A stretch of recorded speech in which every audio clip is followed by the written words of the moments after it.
धीवराजसेव्यमानपावनाग्रिपङ्कजं व्यालयज्ञसूत्रमिन्दुशेखरं कृपाकरम् नारदादियोगिवृन्दवन्दितं दिगम्बरं काशिकापुरादिनाथकालभैरवं भजे।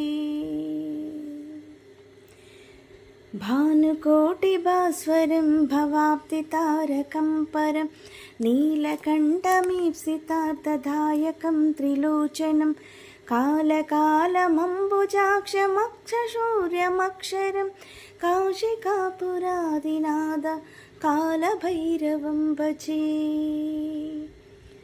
शूलटङ्कपाशदण्डपाणिमादिकारणं श्यामकायमादिदेवमक्षरं निरामयं भीमविक्रमं प्रभुं विचित्रताण्डवप्रियं काशिकापुरादिनाथ कालभैरवं भजे।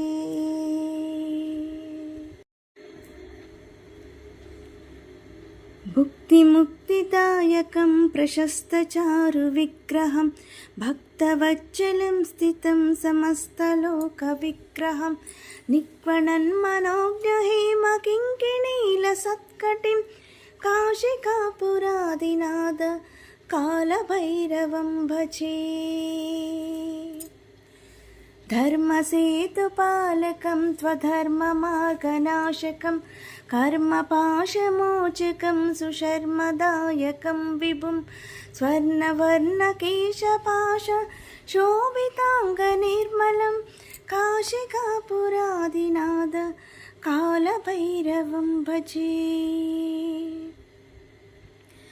रत्नपादुका प्रभाभिरामपादयुग्मकं नित्यमद्वितीयमिष्टदैवतं निरञ्जनं मृत्युदर्पनाशनं कराळदंष्ट्रभूषणं काशिकापुरादिनाथ कालभैरवं भजे।